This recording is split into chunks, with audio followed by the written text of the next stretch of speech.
Welcome to আর রান্নাঘর। বন্ধুরা, আজকের রেসিপি লাচ্ছা পরোটা।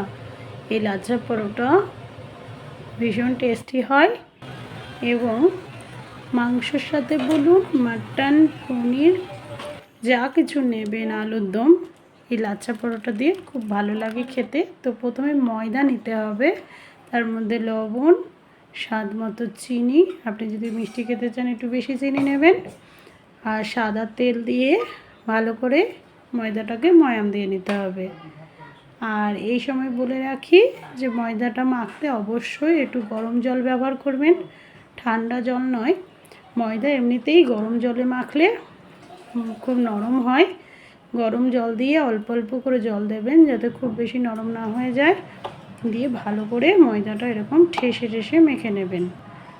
একটু ঠাসতে হবে, তাহলে নরম হবে। এবার একটু সাদা তেল দিয়ে আরও উপর থেকে আমি ভালো করে ঠেসে নিয়েছি। আমি স্ট্যান্ডিং টাইম দিইনি, আপনারা চাইলে ঢেকে কিছুক্ষণের জন্য 20 মিনিটের জন্য রেখে দিতে পারেন। আমার হাতে সময় ছিল না সেদিন, ওই জন্য আমি ঢেকে রাখিনি। এরপর দেখুন সাদা তেল উপর থেকে দেওয়া আছে, একটু নরম নরম করে। এবার এরকম রুটির মতো করে ময়দাটাকে এরকম রুটির মতো শেপে করে নিতে হবে। তারপর চাকু বা পিৎজা কাটার যা আছে আপনাদের কাছে, জাস্ট কেটে নেবেন। কেটে নিয়ে দুদিক থেকে এরকম করে তুলে নেবেন। আপনারা চাইলে হাত দিয়ে উপর থেকে তুলে নিতে পারেন। এরকম করে তুলে নিয়ে এবার একটু তেল দিয়ে, হাতে তেল দিয়ে একটু লম্বা লম্বা করে টেনে বড় করবেন।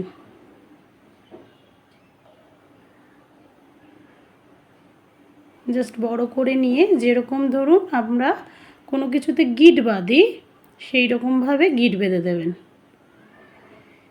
দেখবেন দোকানে লাচ্ছা পরোটা এইরকম করে রেডি করা থাকে। তারপরে আর একটু তেল নিয়ে, যত একটু তেল দেবেন, খুব হালকা হাতে এই বেলনা দিয়ে বেলে নিতে হবে।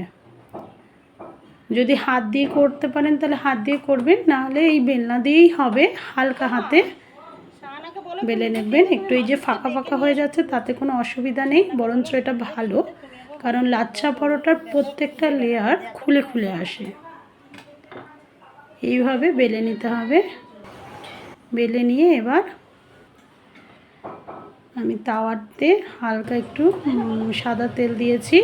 দোকানে কিন্তু ডালডা দিয়ে ভাজে ওরা, আর আমি যেহেতু ডালডা খাবো না, বাচ্চারা আছে, ওই জন্য আমি সাদা তেল দিয়ে ভেজে নিয়েছি। দেখুন আমার পরোটার প্রত্যেকটা লেয়ার কিন্তু আপনারা দেখতে পাচ্ছেন।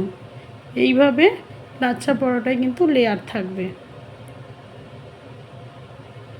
আমি এই দিন মাটন চাপের সাথেই লাচ্ছা পরোটা সকালবেলায় করেছিলাম।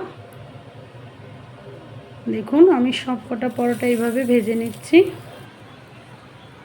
আমি প্রায় 12টা মতো পরোটা করেছিলাম, আর সেদিন মাটনের সাথে এই পরোটা সার্ভ করেছিলাম। খুব গরম, আমি ঠিক হাত দিয়ে ম্যানেজ করতে পারছিলাম না,